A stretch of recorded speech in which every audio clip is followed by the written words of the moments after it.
You've been there. Phone silent for days, texts unanswered, plans faded out. Then suddenly he reaches out again, maybe with an apology, maybe with nothing at all. And your heart says yes, while your brain warns you, wait, what does this really mean? After 60, it becomes crystal clear. Actions and words either line up or they don't. Older men have had decades to perfect how they show up and how they disappear. You might believe in second chances or give him the benefit of the doubt, but every time you do, there's less time left for clarity because now you must watch what he does after silence to decide if he's worth your space. Hi, it's Vernon again. Today, I'm going to walk you through exactly 4 ways you can respond when he finally reaches out after being silent. Ways that protect your dignity, preserve your peace, and help you decide if this is a man who's coming back to you or just coming back. In the next few minutes, I'll distill that pain, those regrets, and those questions into 4 responses you can use the moment he reappears. Because you deserve better than wondering what's real and settling for less than you already are. Make sure to hit that subscribe button, turn on the notification bell, and stay with me. I release weekly content to help smart, seasoned women navigate love and relationships with confidence and clarity. Now let's get into it. Here are the 4 most grounded, self-respecting ways to respond when he finally reaches out after silence. Number 1. Take a breath before you answer. When an older man goes silent and suddenly resurfaces with a casual, "Hey, how have you been?" your first instinct might be to either respond immediately out of habit or to unleash all the emotion you've been holding in. But neither response truly serves your power. The dignified pause strategy is about reclaiming emotional balance before you respond. It's not a game, it's not punishment, it's a practice in self-respect. You don't owe anyone instant access to your energy, especially someone who previously went silent without an explanation. The ancient Roman philosopher Seneca wrote, "Every new beginning comes from some other beginning's end." This pause gives you the power to lead the tone of the reconnection. It signals that your time and emotions are valuable, not something to be dipped into at his convenience. And more importantly, it puts you back in the driver's seat without having to say a single word. Notice the elegance of this response. It acknowledged his contact without expressing enthusiasm. It wished him well without inviting further conversation. It was cordial without being warm, respectful without being welcoming. Most importantly, it put the burden of explanation back on him without demanding one. When someone becomes accustomed to immediate responses after periods of silence, they begin to take your availability for granted. The dignified pause disrupts this expectation and forces them to reconsider their approach. The key to this strategy is maintaining your dignity throughout. You're not punishing him, you're protecting yourself. You're not playing games, you're creating space for clarity. You're not being cold, you're being cautious with your precious emotional resources. If you choose this approach, remember that the pause serves you as much as it educates him. Use this time to reconnect with your own feelings, your own needs, and your own standards for how you want to be treated. Once you've taken that pause and grounded yourself in clarity, the next step isn't confrontation, it's calm curiosity. Because how you respond next will reveal whether he's truly worthy of a second chance or just circling back out of convenience. Number 2. Ask one calm question that tells you everything. After the silence, it's tempting to either jump back in like nothing happened or unleash all the hurt and confusion you've bottled up. But neither brings clarity. What does? A calm, direct question that puts the emotional ball in his court, without drama, without accusation. This is what emotionally mature women do. They ask questions that reveal truth without chasing it. A clarifying question sounds like, "What made you reach out now?" Or, "Can I ask what changed for you?" These aren't traps, they're invitations for honesty. Studies from the Journal of Communication Research show that direct, clarifying questions in relationship communication reduce ambiguity by up to 70% and help establish clearer expectations moving forward. The beauty of the clarifying question approach is that it provides immediate insight into someone's character and intentions. A person of integrity will appreciate your directness and respond with honesty.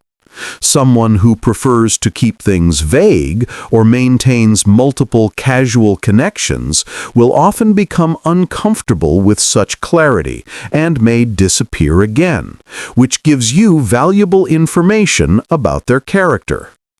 This approach requires courage, the courage to prioritize clarity over comfort, truth over politeness. But at our age, we've earned the right to ask direct questions about how we're being treated and what people's intentions are toward us. If someone who ghosted you suddenly reached out today, what's the first question you'd want to ask them? Drop it in the comments. I'd love to hear how you'd hold your ground with grace and clarity. Now, asking a direct question is powerful, but how do you keep your emotional balance while waiting for his response? We move to the next strategy, a mindset shift that protects your peace no matter what. Number 3. Let him know what you will and won't accept. My friend Margaret, a 65-year-old retired teacher with silver hair and keen intelligence, decided she'd had enough of what she called emotional yo-yoing in her dating life. When David, a man Margaret had been dating for 4 months, resurfaced after 3 weeks of silence with a cheerful "Miss you, dinner this weekend?" she responded with calm clarity.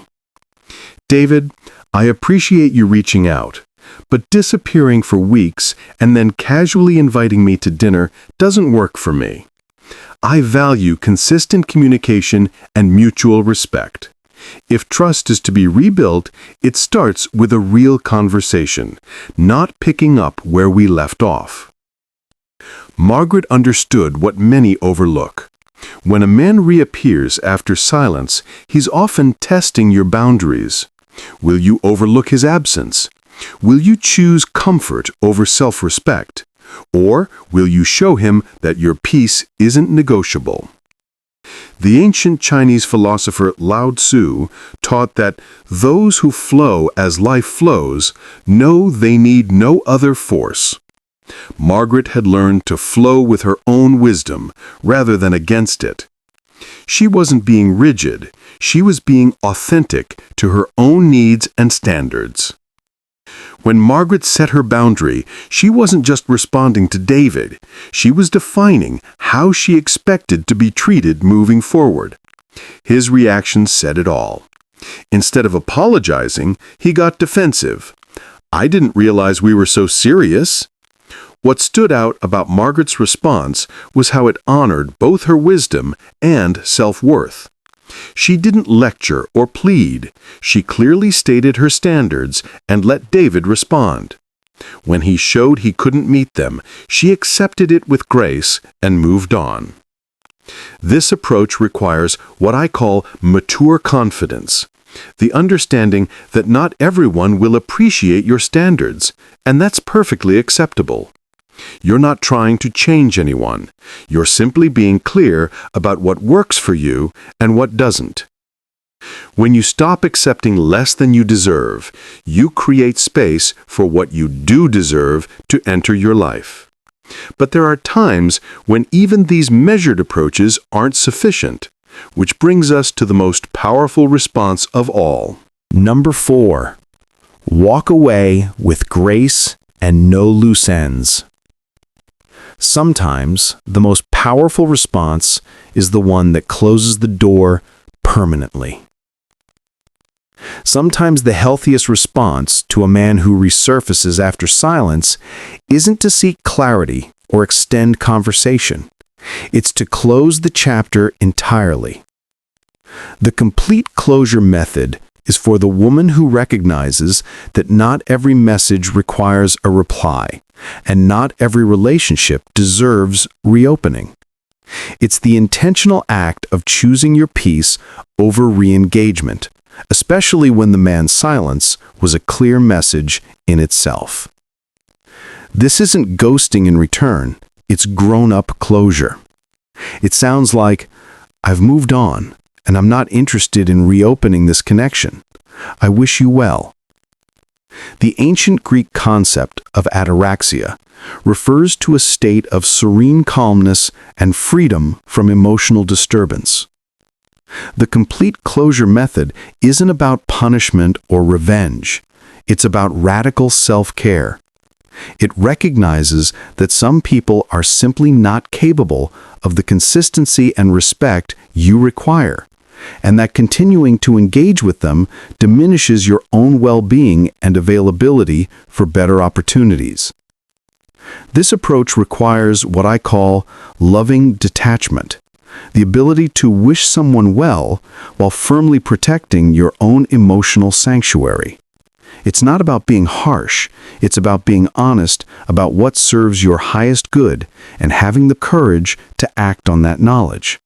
Psychologists call this assertive closure, the ability to end a relationship or connection without lingering ambiguity. Studies show that people who practice assertive closure report higher emotional resilience, faster recovery, and greater confidence moving forward. The complete closure method is particularly powerful because it breaks the cycle of intermittent reinforcement permanently. There's no ambiguity, no room for misinterpretation, no possibility of future manipulation of your emotions through unpredictable contact patterns. Would you ever use this method, or have you already done it? Share a comment and share how you knew it was time to fully close the door. And while complete closure may be the most final of responses, not every situation calls for shutting the door entirely. Sometimes the most powerful move is to respond with grace and strength in a way that communicates your self-respect without bitterness. That brings us to one more approach that emotionally mature women often choose when silence ends and reconnection is attempted. As we wrap up today's journey, I'm reminded of what the poet Rumi wrote. "Yesterday I was clever, so I wanted to change the world. Today I am wise, so I am changing myself." Whether you take a breath before you answer, ask the question that brings clarity, respond with a calm but firm boundary, or walk away with grace and no loose ends, each of these choices puts the power back in your hands, quietly, confidently, and without apology. Each of these approaches represents a different level of response to the same fundamental disrespect. Someone treating your emotional availability as a convenience rather than a gift. The approach you choose should align with your circumstances, your energy level, and your assessment of the person's capacity for genuine change. Because at this stage of life, emotional maturity isn't about avoiding discomfort. It's about meeting it with grace. You've lived too much, loved too deeply, and learned too many lessons to tolerate confusion disguised as romance, or inconsistency pretending to be charm. What connects all four approaches is they prioritize your emotional well-being over maintaining someone else's comfort. They honor your wisdom over accommodating someone else's inconsistency. They choose authenticity over politeness, clarity over ambiguity, self-respect over false harmony. At this beautiful stage of life, you have something that younger women often lack: the perspective to recognize patterns quickly and the confidence to respond from wisdom rather than hope. You've earned the right to expect consistency, respect, and genuine interest from the people in your life. How you respond when someone reaches out after silence isn't just about that moment. It's about establishing how you'll allow yourself to be treated going forward. Your response is a statement of your values, your standards, and your understanding of your own worth. If this video gave you clarity, courage, or even just a little peace of mind, hit the like button, share it with another woman who needs to hear this, and don't forget to subscribe and turn on notifications so you never miss a moment of insight and empowerment. Thank you for joining me today, and see you next time.